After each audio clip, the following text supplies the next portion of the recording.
Hello, welcome to the Lake Grove Elementary Art Lit lesson for November and December of 2023, the Northwest Coast Native Art Unit.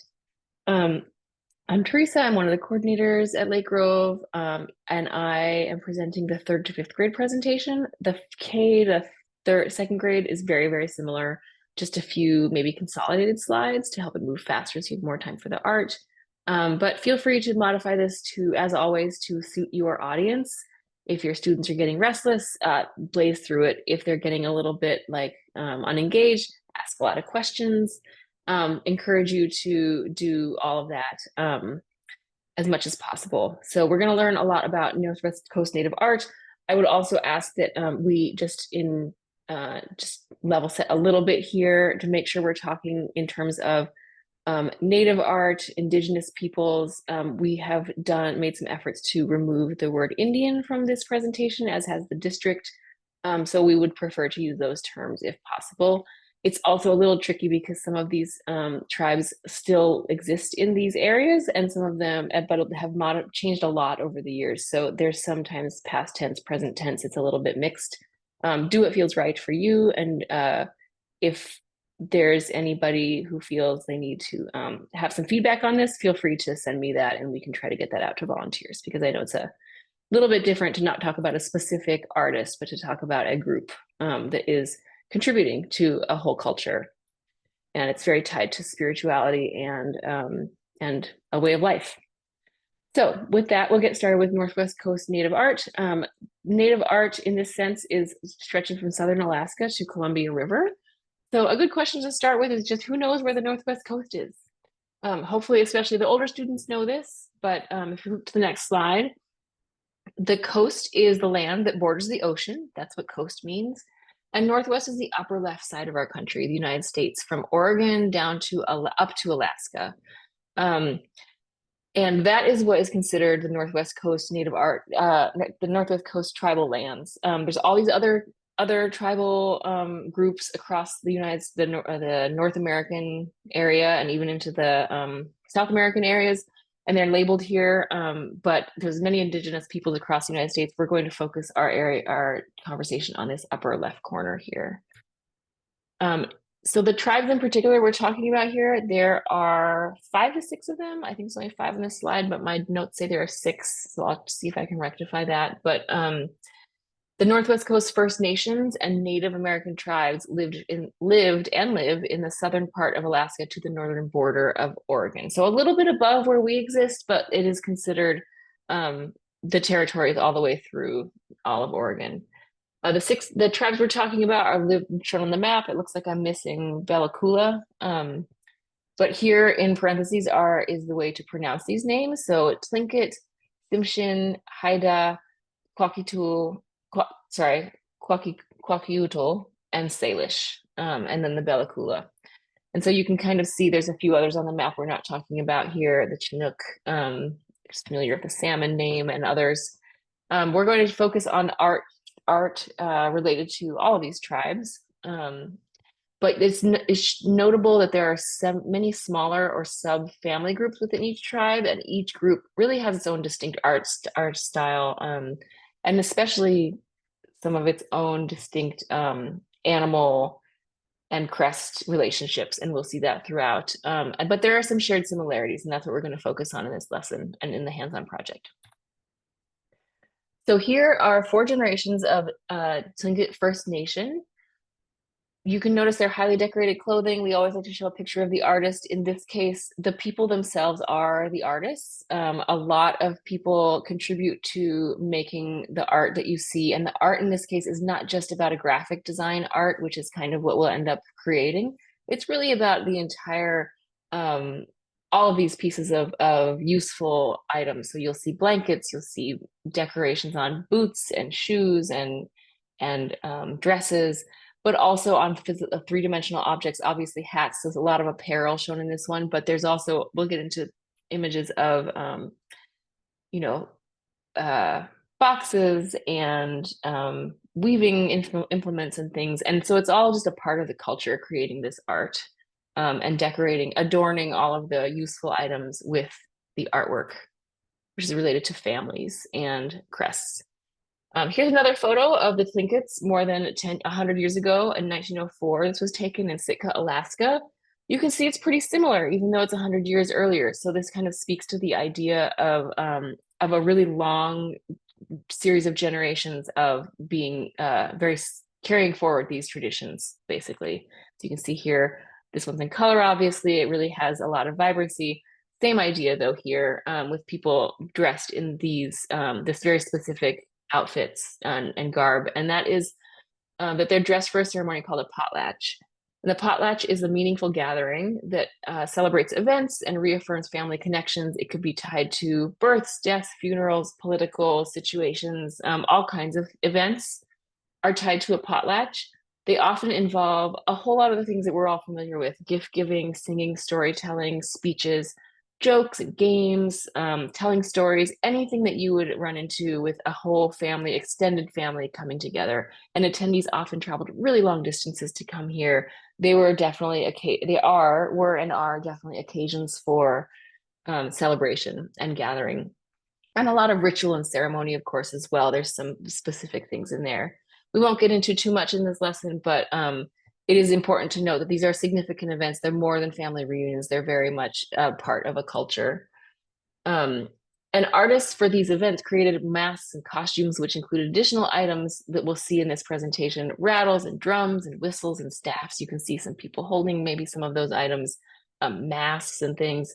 And one thing to note is that because food was plentiful in the Northwest Coast area where this particular indigenous groups lived, people could spend long winters making beautiful articles to wear at the potlatches. They were not focused on the survival. They were really able to spend a lot of time honing craft and spending time, working on symbolism and things like that that can come out in these meaningful ways in articles of clothing and in pieces of art and in spiritual ceremonial items. So you can ask the students, how can you tell these people are attending a potlatch? And it's very easy to say they're just dressed in ceremonial clothing. But some other things to note is it's multi-generational. Lots and lots of people, gather together. Maybe they come long distances together, and they're all kind of here in these specific outfits. But the outfits are really what gives it away. So does anyone know what this is? Is it hopefully you'll know, have some students in the class who can volunteer that this is a totem pole. That is correct. A totem pole is a unique creation of the Northwest Coast in Native culture. I wasn't really aware of this. I know of it as a very stereotypical Native American sort of symbolism, but it is very specific to Northwest Coast. It has become the single best image of this type of art, and I think largely other types of Native art, but it is really specific to Northwest Coast, which is pretty cool. So we'll learn a little bit about this. Totems represent, on a monumental scale, the Native people's concern with status and ancestry. They're really stories. They're physical stories, taking shape. So they're read from bottom to top. So in this case, there's a man being held by a bear, that the green eyes is the bear and the brown is the body. And on top of that is a thunderbird, which is a very typical crest that is used by specific families in Northwest Native culture. And so in the absence of a written language, because a lot of Native cultures did not have written languages, they're entirely verbal or visual. These totem poles are an important tool used for recording and transmitting history and events. And so that is what they're used for. They're not merely a decoration. They're really a record of a family, a record of events, a record of, and events can be things that are physically happening or things that happen in interaction between the spiritual world and the physical world. So we can ask the students, why do we call these animals stylized? Do they look like animals? Or can they tell even what these are? And we call these animals stylized because they're not really realistic, right? We don't see a lot of bears that have green eyes and this big red nose, or these the proportions are not really correct or accurate, but they are meaningful. The shapes there are being used in a specific way to kind of have these simplified and abstracted versions of these animals. Also note the use of color It's black, white, green, red, and yellow, very limited. And then there's a lot of rounded shapes, and that's what we mainly will talk about in the rest of the presentation. So you can see the same stylized designs here. That's the Tlingit clan house in Alaska. You can ask the students, what kind of shapes decorate the house? What do you see? Rounded rectangles, lines, circles, animals, faces, maybe some eyes and some mouths. All those things are totally valid. Anything they see here is completely valid, but those are the things we want to focus on. And then a detail of the totem pole in front of that clan house, it shows how Northwest Coast people used symbolic elements to create stylized designs that represent particular animals that they have meaning to their family. So you can ask the students which part of this totem look human and which part look animal. And you might say the face is very human with the teeth. Yes, there's some fangs there, but there's mostly a human face. And then there's the animal is the bear with the claws at the bottom. And then of course the teeth there defined as a bear. And that's probably has meaning. It's a little bit hard to read the meaning into it as an outsider, but it is definitely meaningful that their two are blended together this way for this family. So you can look closely now at the blankets we saw in that earlier photo. It's a good chance to kind of look at them in depth, and knowing what we saw in those other totems and things. What do we see here? We see shapes, animals, faces, limited color palette. All those things are here in these blankets, and you can see that they're worn. They are meant to be worn on important people with the pointed side facing down. Something to ask here is, what are these made of? They look a lot like blankets you and I might be familiar with, but they're actually made from cedar bark and mountain goat wool, which were the materials that were available at the time on the Northwest Coast. The indigenous peoples did not keep sheep or grow cotton or any of the other things that we would use for blankets typically. So they created these using the materials they had available. And they take over a year to create in some cases, and both men and women contribute to creating these blankets, the Chilkat blankets. We can look at this one in detail. This is the really iconic one. You can see here that it's woven. It's very hard to even tell it's woven. It's so incredible.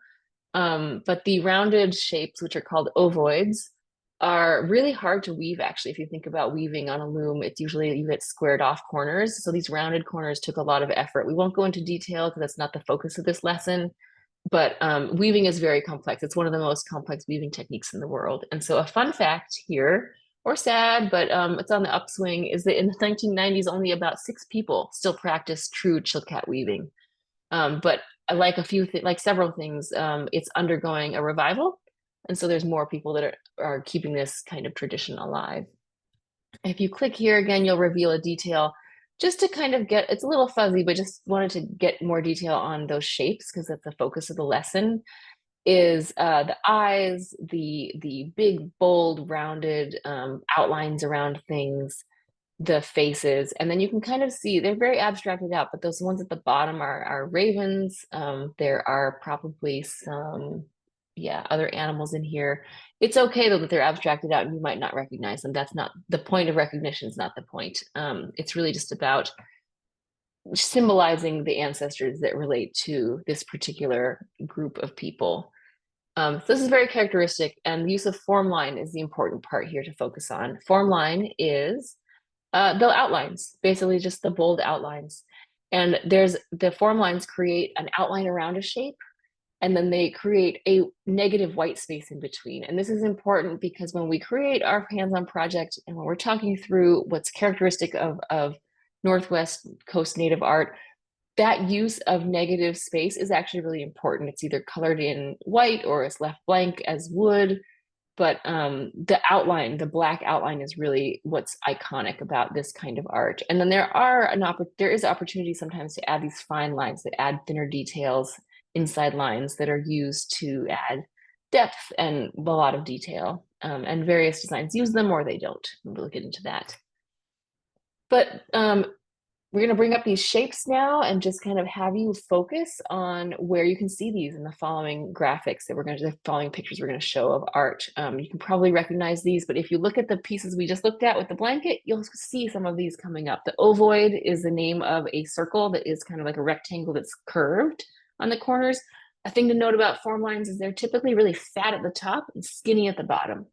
So if you can replicate that, that is going to give that look that you see. And that's very characteristic of Northwest Coast Native art in particular. Other things, the trigon, the crescent, those are adding some detail. And then the U shapes and the S forms, they really are just always doing this like, oops, sorry, this kind of thick to thin thing, right? They're thin on one end, they get really fat, and then they get really thin again. That is what it's all about in terms of capturing this style visually. So you can see how it gets applied to different things. We can fly through these ones. If you're short on time, feel free to flip through these really fast to get to the project faster. Basically, form lines were applied to all types of things. This kind of style of graphic, you saw it already on totems. We saw it on textiles. Here we're seeing it on a wooden food storage box from the Haida tribe. This is just to say that like a lot of it gets applied to these pieces of art, that the art gets applied to pieces to objects that are actually very useful in day-to-day life. So this is a food storage box. The art, again, it gets applied for reasons of history, of storytelling, but also just of like to make it beautiful and to make it known that this is maybe it's to signify a specific tribe, so that something like this box would get traded and it might know, people would know where it came from. So very practical. And the box itself is actually a piece of art in and of itself, or a very, very well made box with some bent wood and things. We don't have to focus on that, but it's just to note that while we're focusing on the two-dimensional graphical nature of the art, which is the most iconic, it's actually a whole very rich culture here of craftsmanship and creating things by hand and having them be really well made, and applying this graphic to it is one of the things that happens. Another example here then is a Salish spindle whorl. A spindle whorl is a thing that helps helps artisans spin yarn out of things like goat hair we just talked about. These have a whole lot of history. Like the reason that they would be decorated is to kind of help the person who is spinning the wool focus and maybe even become in like a trance state in order to spin that wool into into the products that they're looking for, and imbuing it with spiritual energy. We don't have to focus on that, especially in the younger grades, if it's too much to explain. But the thing here that's interesting is just to see that the graphics are all still intact, but they're kind of in relief. They're carved. They're not using color here to show those. But you see the same ideas. There's these kind of like birds alongside the humans. So the natural world alongside the human world is very important. And that artistry carries over into even further three-dimensional carvings. This is a raven rattle. Was a chief's raven rattle, a Tsimshian tribe. There's one at the Portland Art Museum that looks very similar to this. It's not exactly this, but it is very, very similar. So if you happen to be there, you can go check it out. But you can see, again, human and animal form together, coexisting, being related to each other, very important. And then you see the forms. You can see the ovoids, the U shapes, the S shapes, and all of that, but kind of rendered on this three-dimensional shape. Masks are a huge part of Northwest Coast Native culture. Again, we're not going to get into this because we're not making masks, but they vary in form, size, and complexity. And the thing that carries through here is just that they're very, very custom to each tribe or each even individual. In this case, these are shamans' masks. We don't really even know their exact significance. It might have been lost because it was known just by the people who owned and used those masks. But it's all masks, and all of this kind of these spiritual art representations are a way to visualize that supernatural world and the connection with animals and nature into a physical form that can be celebrated by the human inhabitants of the space. So they're worn at potlatches and initiation ceremonies, shaman rituals. Again, you could skip past, I think these are consolidated in the K to 2 grade presentation. They're just kind of really nice. They're interesting looking. And I think that the faces in particular could maybe play into what we're doing with the hands-on project. So here's one more mask. This one is in here because, again, it's just a feat of engineering. The craftsmanship here is incredible. The idea here is on the left, there is a whale mask, and then it opens through a series of pulleys and hinges and levers to change the mask from one being into another. So it's making physical this spiritual or this like idea of transformation. That just that notion of moving things from the idea into the physical space is very interesting and unique. And again, you see the shapes and the eyes and the teeth and the mouths, and all of the kind of decorative elements are those U shapes and S shapes and ovoids that we saw earlier. So here's where we get a little bit of a bridge into our hands-on project. This one is shaped to look carved to look like a wolf's head. It's pretty simple compared to some of the others. So you can ask, what makes the wolf's eye stand out? What makes this look like a wolf? And it's really the negative space around the eye is a contrast. It's got a lot of color. The green is drawing attention to it. The crescent in the middle of the eye. And then a thing to kind of transition us over is this notion that we can take these physical forms, these three-dimensional forms, and make them flat. And we can kind of abstract them out even further into that flat space that we saw. And this is a thing to note, that a lot of what we've been seeing is three-dimensional art or things that are applied to physical objects like clothing. But in the 60s and 70s, when a lot of there were actually a lot of rules in place, laws in place that were trying to discriminate against native art and keep it underground. And when those relaxed in the 60s and 70s, a whole new revival came forward of printmaking. And so taking those same forms, but making them more accessible into prints, serigraphs, and illustrations that could be even sold at like made aware to the general public and then sold to the general public. So some artists saw some commercial success here, and it allowed them to sell their work. And it just really did a lot to help the general public appreciate this type of art. And it's why we're hearing about it now, I think. So you can kind of go through, this is more in line with what we're going to be doing in the project. So you can ask, what kind of animals do you see here? There's a wolf on the left, that's what that is. It's labeled at the bottom and signed by the artist. The middle is a bear, and these are all called totems. That's, even though totem pole is what we think of as a totem is really just the animal. So this is a bear totem. You can see they get a little fantastical. There's like a face in this one, it's all meaningful to the individual, the artist, and their family. So it doesn't need to be literal at all by any means. And then on the right is an orca. And the next screen, we have a few more. You can see they get super detailed. The salmon up at the top has another face in its stomach. And then there's maybe an eagle's or a bird head, a raven head in the tail. The bottom left is this sea urchin with an otter holding a sea urchin, an eagle, and then a raven. And all these things, what's significant here is they're animals that are found along the Pacific Northwest coast. And so they're going to be animals that are seen out in the environment, and they're meaningful to the people who lived here. So if you click again, you'll see shapes here at the bottom, just to kind of call that back. Like, what are the shapes we're seeing here? Does anyone spot an ovoid? Do you spot a U shape? What role is that little trigon thing playing in the eagle there? Maybe it's playing the role of a feather. It's indicating a feather. So you can see, especially with the older grades, maybe they can get a little bit detailed with this if you want.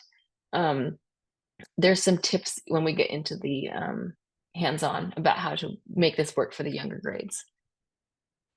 And in 2021, the US Post Office even released a forever stamp showing a raven. And so I think this is really cool. Like, it's just the appreciation of this art form has really reached a broader audience. And this is beautiful. It's an amazing stamp. So you can ask, what shapes do you see? I see ovoids in the wings. I see S shapes in the feathers, U shapes throughout, like on the crest of the head, circles, definitely. And you can note there's a lot of black here with the white empty space. And then there's a lot of, limited color palette with the black and white and the yellow. So we'll use this as 2D inspiration for our hands-on project. Yeah, so that's where this one ends. And hopefully that's easy enough to digest and to get an understanding of what we're going for here. We want to take away the lessons around shape and color. And the hands-on project demo will be in a separate video, and you can check that out next. Thank you so much.